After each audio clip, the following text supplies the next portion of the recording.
Hi, Ryan. Hi. Hi, Ryan. So nice to meet you, Judy, on Zoom, just like I always imagined.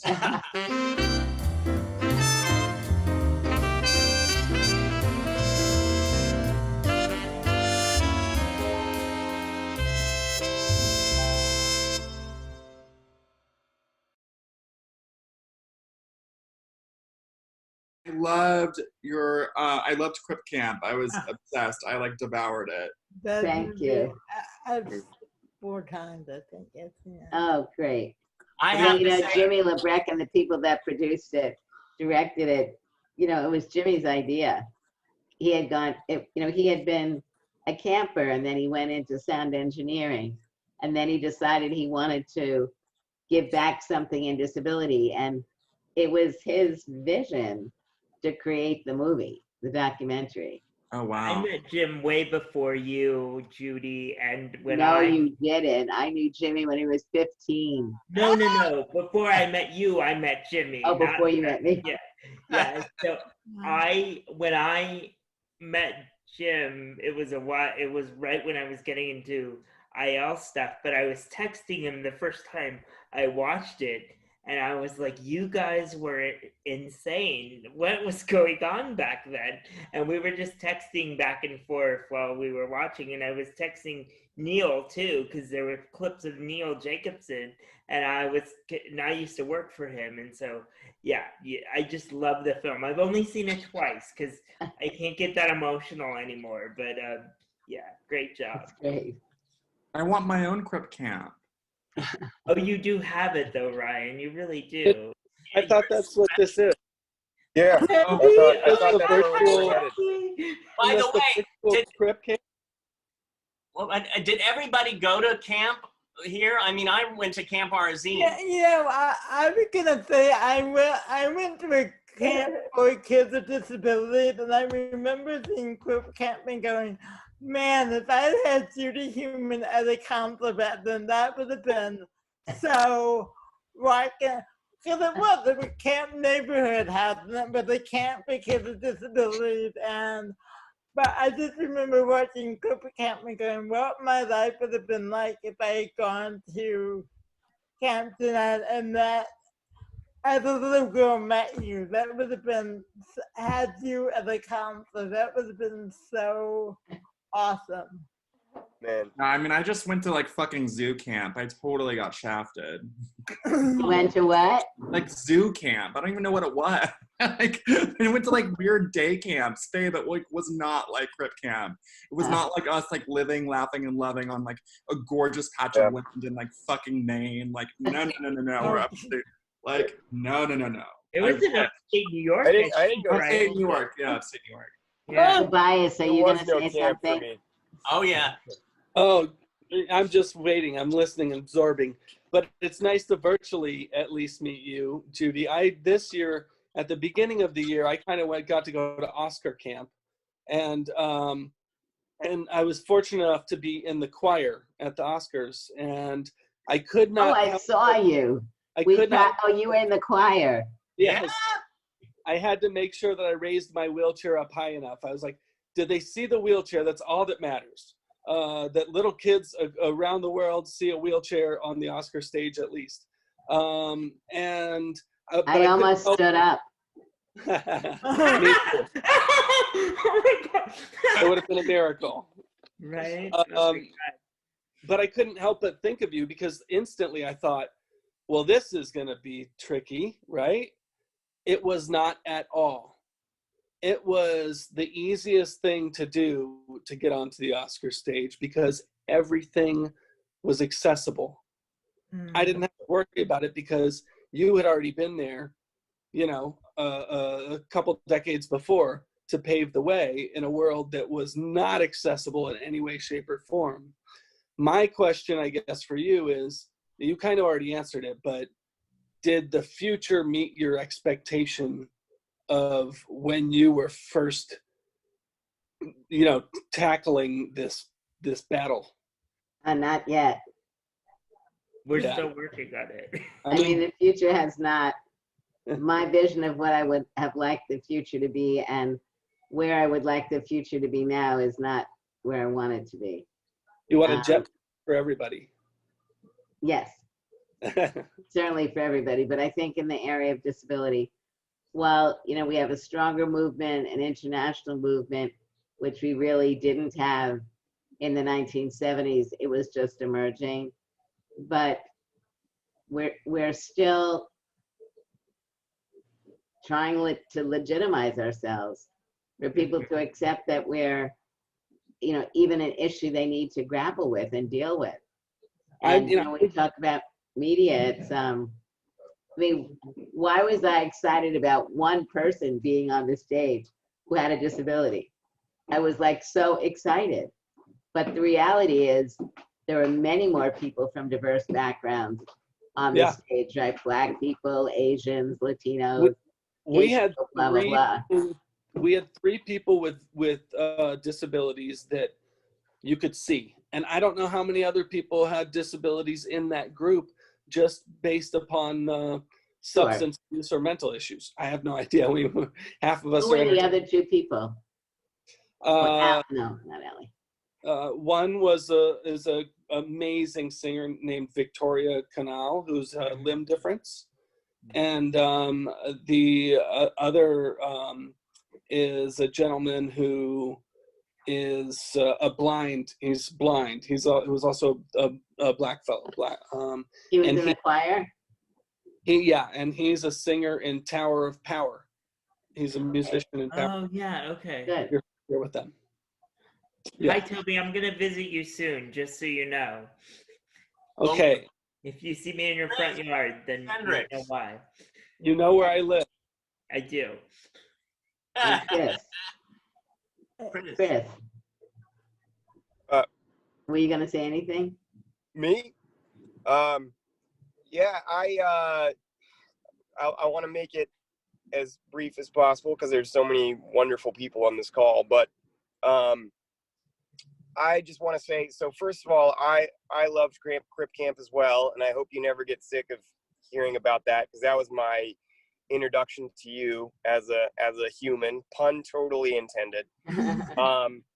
And I was really, really enthralled by a lot of things, and there's a lot of questions that I had for you, but I think I'll use my love of that documentary to lead into to this one particular question. So I was very, very skeptical of Crip Camp at first, not just because in my experience, you know, when Hollywood tackles conditions, you know, I'll just be frank, and just in my opinion, and some of you may hold this opinion and some of you may not, but well, they do a poor job.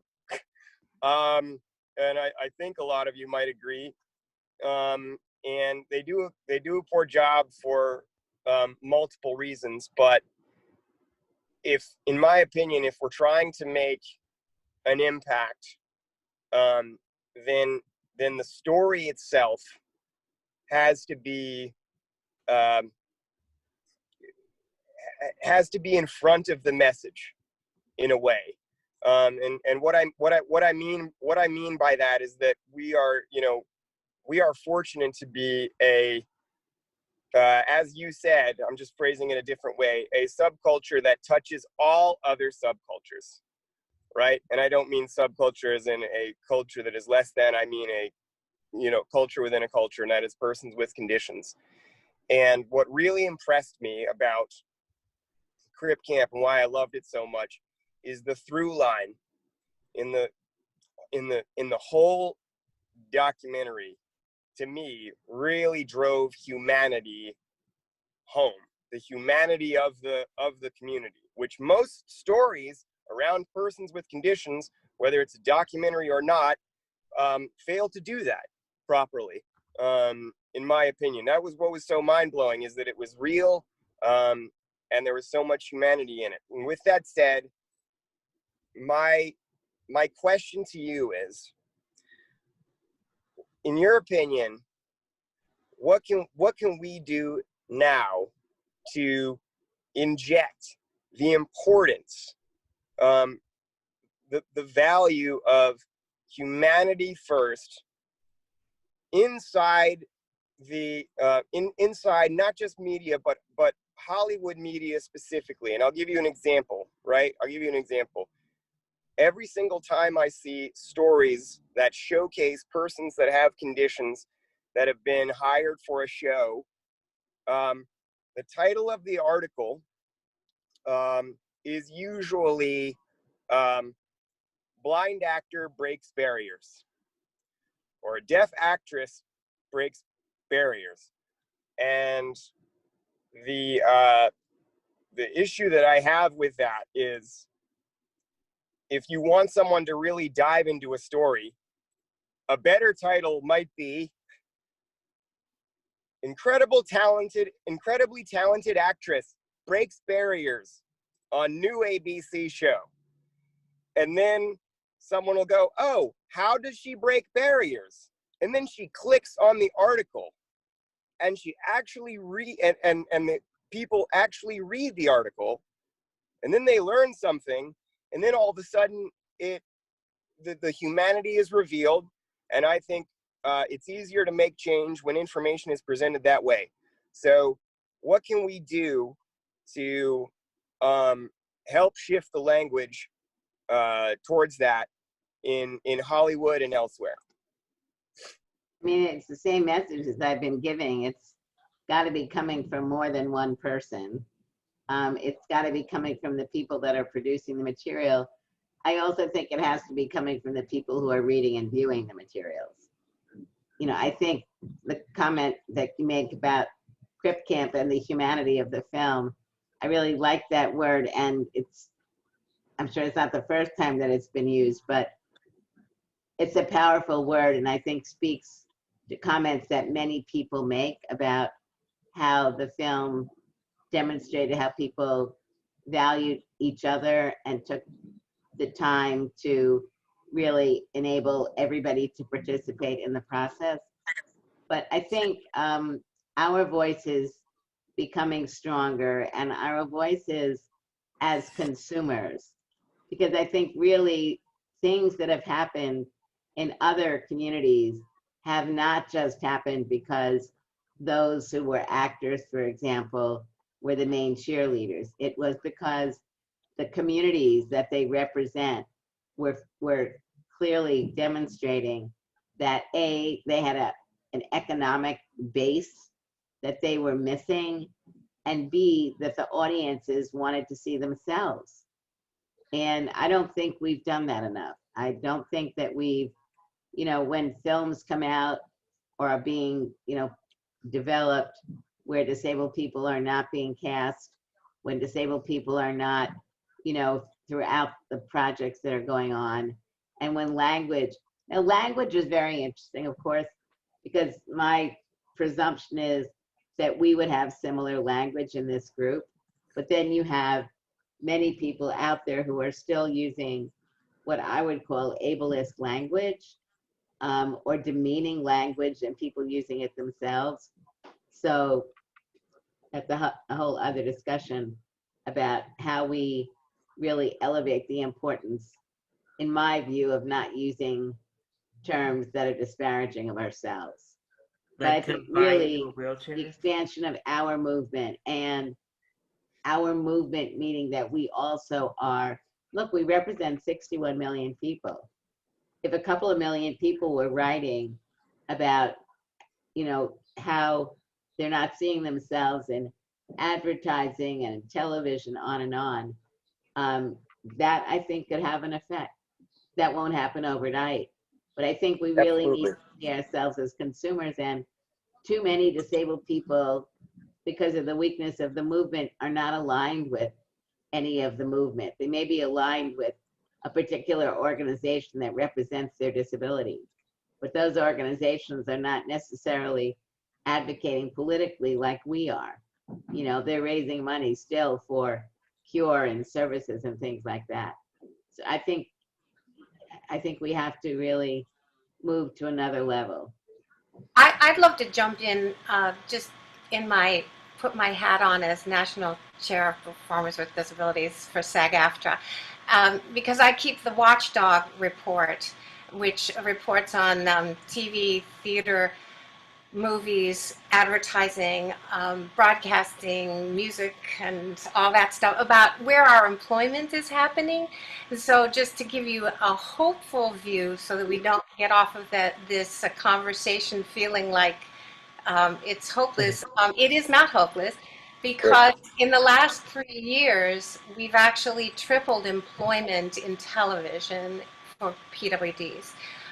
And interestingly, last year we were up to 57. I know these numbers sound ridiculous when you think of the whole picture, but still, we went from 0 to 57 between 2010 and 2018 or whatever. We were 57 in 2019, and this year we've with COVID, we're 8 months in, and we've got 42. Performers with disabilities already have been seen, whether in series regulars or just showing up as a guest star or. I mean, Anita, we're not the problem. No, what I'm saying is that you're working hard and people are trying, and the numbers are improving. That's what I wanted to say is, film is not improving, but TV has been improving, and theater has sort of exploded. Yes. Although the Tonys, Toby, it's great to hear that the Oscars were accessible because the Tonys were not. So it's a very interesting dichotomy, and I did not know that.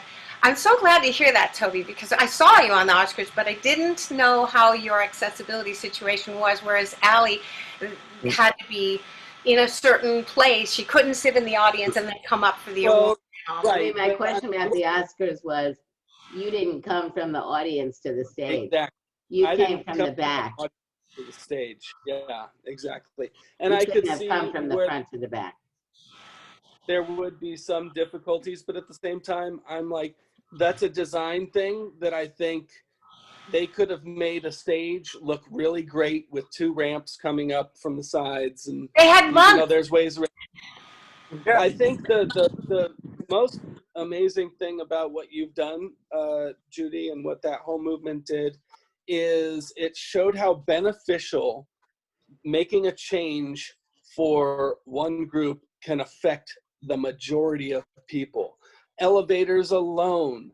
I mean, just it's like all the stuff that is made for us helps everybody. I mean, the language in baseball, right? The sign language in baseball would have never been there without a visually impaired baseball player. And it completely changed the game. And like that, you completely changed the game, not just for us, but for pregnant women, for obese people, for all types of people. It's incredible. And I think that is the message that if you can convince the regular public that inclusion for everybody is going to help them, it's like, that makes the most sense. Well, it's funny that you it's funny that you say that specifically. I just want to be really quick because I have to thank you really quickly, because I used to have the perception when I first met David that because my passion is music for film and television, and the reason I had that passion is because I felt that people had to make the musical choice without seeing me, right? And so the art came first. And that was really, really important to me. But then I saw Crip Camp, and I went, screw it. Like, it wouldn't matter. It doesn't matter the order in which somebody consumes me as a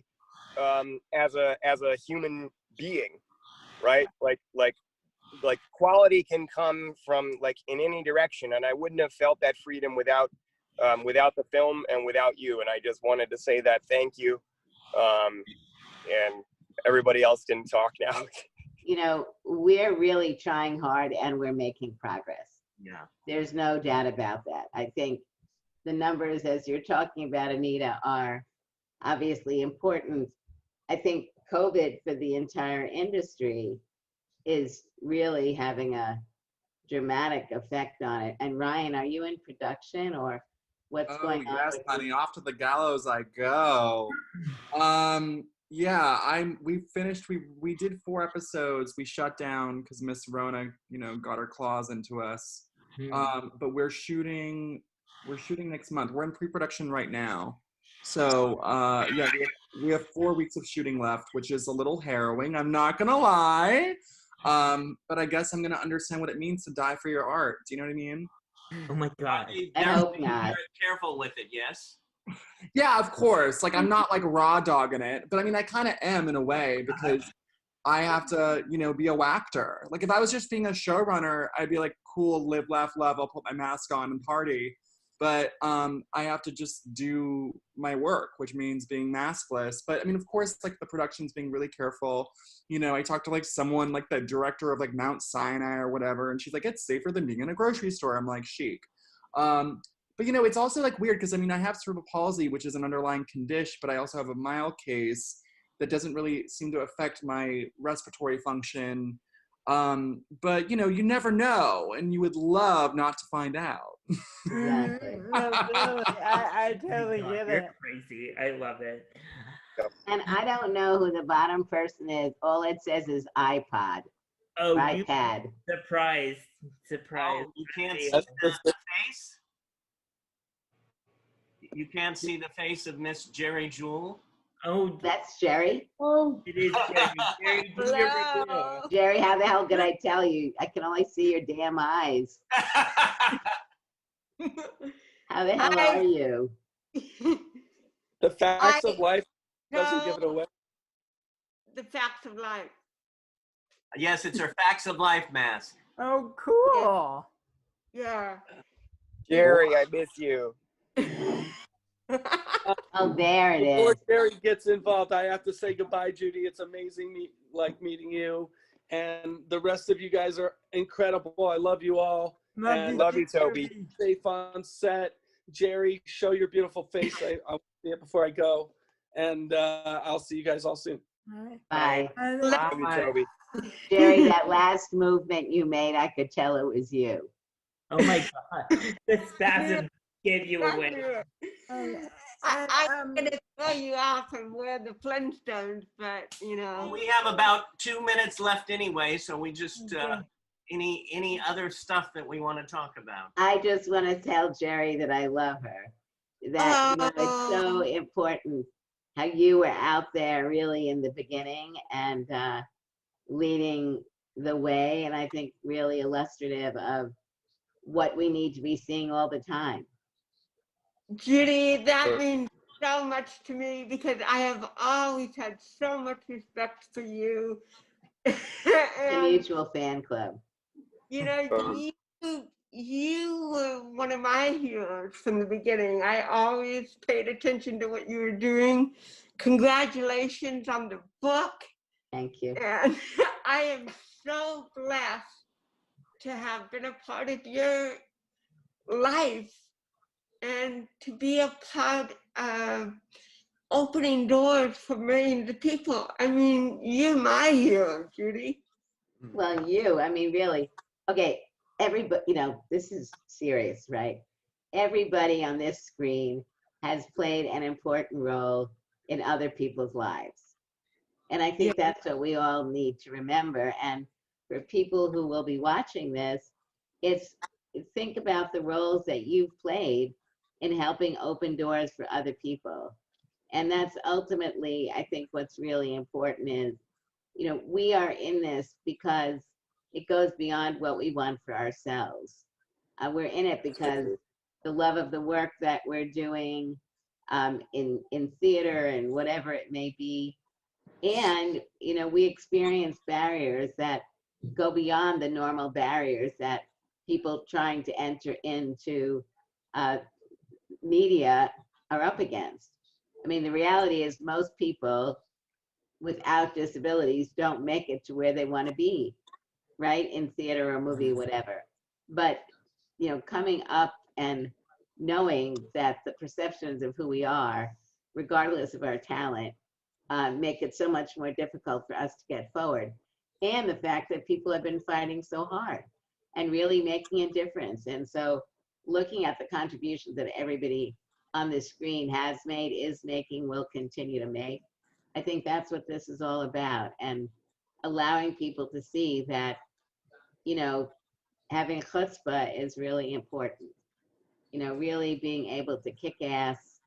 And I think the other very important part is having friends that support us, because everybody has really dark periods where we're not achieving what we want, and we believe it's because of our disability or whatever it may be. And to be able to get the support of people that we trust and love, that yes, continue to move forward, it's for me always been very important. I had a really dear friend, she's in Crip Camp, her name was Kitty Cohn, and she was a phenomenal leader. And you know, when I lived in Berkeley and she was in Berkeley, I would frequently call her and say things like, Kitty, am I a Martian? And that's a long story, but the bottom line is I was at an event and I was being excluded from the discussion about what to do after this event in going to the movies. And I just decided I didn't want to engage in pushing myself into what people were looking at doing, because it was so clear that they didn't want to have to deal with issues around the wheelchair. And so I just kind of disappeared. The term today would be ghosted, although I was physically there. And I remember when I went home, I called Kitty and I said, am I a Martian? And she said, you know, why are you saying that? And I explained what happened. But, you know, really having good friends and family that you can talk to about how you feel and how to get back your strength and resilience to go forward again. I think that's everybody in this group today, and others do that for each other and others. So that's what it is. I steal something from you. Every time I speak, I steal this from you, Judy, and I'm giving you credit right now, that people are temporarily able-bodied, temporarily, or non-disabled, right? They're going to be disabled someday, and so they should get on our train because we're going to party with them eventually. So I mean, they shouldn't see it as our train. They should see it as their train. Like our train is the world, not... No, the only reason I'm not disagreeing with you, I'm just a little semantics, because if people see this as their train, then, and for that I mean, I talk to people and I say, look, you may not have a disability today, you may have a disability tomorrow. It may be permanent, it may be temporary. But the bottom line is, if you get invested now in what needs to be created, that is better for you and for the whole community. So for them to see it as their part of their role for themselves, I think that's an important part of the work, you know, that Ryan has been doing and Jerry has been doing and all of you have been doing. It's really allowing people to see how we are like them, right? And how we are our own persons also. What, you want me to tell them what happened? Well, two people got cramps and they're spreading. We were all very hyper about it. And I have to go shower some people. I'll see you later. I wanted to be part of the world, but I didn't see anyone like me in it. I hear about a summer camp for the handicapped run by hippies. Somebody said you probably will smoke dope with the counselors, and I'm like, sign me up. Have to Captioning and find yourself. There I was in Woodstock. You wouldn't be picked to be on a team back home, but at Jeanette, you had to go up to bat. Even when we were that young, we helped empower each other. It was allowing us to recognize that the status quo is not what it needed to be. The world always wants us dead. We live with that reality. At the time, so many kids just like me were being sent to institutions. It was just a continual struggle. Most disabled people, like myself, are unable to use public transportation. We needed a civil rights law of our own. A rehabilitation program has been vetoed by the president because it was cost prohibitive. We decided we were going to have a demonstration. You get the call to action, to the barricades. A small army of the handicapped have occupied this building for the past 11 days. So many people from Camp Jeanette found their way into the building. The FBI cut off the phones. The deaf people went, we know what to do. That's how we communicated to the people outside the building. The Black Panther Party would bring a hot meal. We were like this. We are the strongest political force in this country. We will no longer allow the government to oppress disabled individuals. And I would appreciate it if you would stop shaking your head in agreement when I don't think you understand what we are talking about. What we saw at that camp was that our lives could be better. If you don't demand what you believe in for yourself, you're not going to get it. I said for pleasure. Do you like to see handicapped people depicted as people? Excuse me?